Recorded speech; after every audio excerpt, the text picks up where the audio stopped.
کیا یہ ضروری ہے کہ حجاب میں سارے بال نظر نہ آئیں؟ اور ایک نے لکھا ہے کہ کیا حجاب کرنا ضروری ہے یا صرف ایک ماڈسٹ لباس پہننا ہی کافی ہوگا؟ دیکھیے، اللہ تعالیٰ نے اپنے دین کی وضاحت اپنی کتاب میں کر دی ہے۔ سورہ نور میں اللہ تعالیٰ نے یہ بیان کیا ہے کہ جب مردوں اور عورتوں کو ایک دوسرے سے ملنا ہو، ملنے کے مواقع گھروں میں بھی پیش آتے ہیں، خاندان میں بھی آتے ہیں، تقریبات میں بھی آتے ہیں، آپ دفتر میں کام کرتی ہیں وہاں بھی آتے ہیں، کسی اور محفل مجلس میں بھی آ جائیں گے، ہوٹلوں میں بھی آتے ہیں، تفریح گاہوں میں بھی آتے ہیں۔ تو جہاں کہیں بھی مردوں اور عورتوں کو آپس میں ملنا ہو تو انہیں کچھ آداب بتائے گئے ہیں۔ یہ جو حجاب، نقاب، اس طرح کے الفاظ ہیں، یہ قرآن مجید کے لیے اجنبی الفاظ ہیں، یعنی یہ کوئی استعمال نہیں ہوئے۔ جو لفظ، صحیح لفظ جس کو آپ کہہ سکتے ہیں کہ وہ اس بات کو ادا کر سکتا ہے، وہ یہ ہے کہ مردوں اور عورتوں کو ملنے کے اللہ تعالیٰ نے کچھ ایٹیکیٹس بتائے، آداب بتائے ہیں جن کا خیال رکھنا چاہیے۔ یہ 3 باتیں ہیں، ان میں سے 2 مردوں اور عورتوں دونوں کو کہی گئی ہیں، ایک بات عورتوں کو الگ سے کہی گئی، یعنی کل 3 چیزیں ہیں۔ پہلی بات یہ کہی گئی ہے کہ جب مردوں اور عورتوں کو آپس میں ملنا ہو تو وہ اپنی نگاہوں میں شرافت اور حیا پیدا کریں۔ اس کے لیے عربی زبان کی تعبیر اختیار کی گئی ہے کہ یغضوا من ابصارہم، یعنی اپنی نگاہوں میں پستی پیدا کریں۔ پستی پیدا کرنا یہ تعبیر ہے اس چیز کی کہ نگاہ تاڑنے والی نہ ہو، خط و خال کا جائزہ لینے والی نہ ہو۔ بات کرنے کے لیے جس طرح ہم ایک دوسرے کو دیکھتے ہیں اس سے روکنا مراد نہیں ہے، بلکہ نگاہ کے اندر ایک حیا رہنی چاہیے، جیسے کہ ایک شریف انسان دیکھتا ہے۔ تو پہلی ہدایت یہ کی گئی ہے، اور یہ مردوں کو بھی کی گئی ہے، عورتوں کو بھی کی گئی ہے، وہ بھی اپنی نگاہوں میں پستی پیدا کریں اور مرد بھی اپنی نگاہوں میں پستی پیدا کریں۔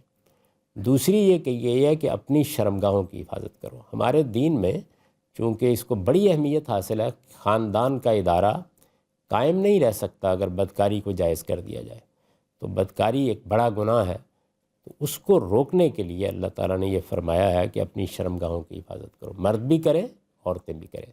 ظاہر ہے کہ یہ بڑی خوبصورت تعبیر ہے، شرمگاہوں کی حفاظت کرو، یعنی کرینے کا لباس پہنو، باحیا لباس پہنو، کوشش کرو کہ کوئی نمائش نہ ہونے پائے اور کوئی میلان بھی برا اپنی طبیعت کے اندر نہ آنے دو۔ تو گویا ایک بڑی خوبصورت تعبیر اختیار کر کے اللہ تعالیٰ نے یہ بتا دیا کہ اپنی شرمگاہوں کی مرد بھی حفاظت کریں، عورتیں بھی حفاظت کریں۔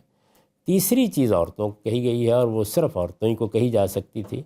یہ فرمایا کہ ایک تو عام زندگی ہوتی ہے، عورتیں آتی ہیں جاتی ہیں، کام کرتی ہیں، دفتروں میں آتی جاتی ہیں، لیکن بعض اوقات وہ بناؤ سنگار کرتی ہیں، ان کی طبیعت میں اللہ تعالیٰ نے آرائش کا جذبہ رکھا ہے۔ تو اگر عورتوں نے آرائش کی ہوئی ہے، زیبائش کی ہوئی ہے، زیورات پہنے ہوئے ہیں، بنی سنوری ہوئی ہیں، تو پھر وہ اپنے ہاتھ، پاؤں اور چہرے کے سوا باقی جسم کو ڈھانپ کر رکھیں۔ بس یہ، اس کو آپ جو نام چاہے دے لیں۔ یہ جو اس طرح کی باتیں مشہور ہیں، بال اور فلاں، یہ اصل میں ہماری اشرافیہ نے اپنے کلچر میں پیدا کر رکھی۔ آپ جانتی ہیں کہ ہندوستان میں جو خاص طور پر دلی میں، لکھنؤ میں مسلمان بستے تھے، تو ان کی تہذیب کیا تھی؟ اس میں تو وہ بتاتی تھی بڑی بوڑھیاں کہ اگر تم نے کہیں بال بنائے ہیں اور وہ ٹوٹ کے کنگھی میں آ گئے ہیں تو ان کو بھی کسی کی نظر نہیں پڑنی چاہیے، دفن کر دو۔ آپ دیکھیے، میں نے خود سنا ہے بڑی بوڑھی عورتوں سے، وہ یہ بتاتی تھیں ان کو۔ یا اگر کپڑے دھوئے ہیں کسی خاتون نے تو وہ صحن میں اس کو نہ ڈالے کیونکہ کسی غیر محرم کی نظر پڑ سکتی ہے، تو اپنے کمرے میں ڈال کے ان کو سکھا لے۔ آپ کو معلوم ہے کہ اس تہذیب میں ڈیوڑی بنائی جاتی تھی گھر کے سامنے، اس میں آ کے کہار ایک ڈولی رکھ دیتے تھے، عورتوں کا اگر کہیں جانا ہو تو اس میں بیٹھ جاتی تھیں، اس کے پردے لٹکا دیے جاتے تھے، پھر وہ کہار اندر آ کے ڈولی اٹھا کے لے جاتے تھے۔ کوئی خاتون اگر کسی کو ملنے جانا چاہتی، اس میں اتنی احتیاط برتی جاتی تھی کہ لوگوں کو خیال ہوا کہ جب کہار اٹھائیں گے تو اتنا پتہ تو چل جائے گا نا ان کو کہ عورت موٹی ہے یا نازک ہے، تو انہوں نے کہا اس میں پتھر رکھ دیا جائے تاکہ وزن کا اندازہ نہ ہو۔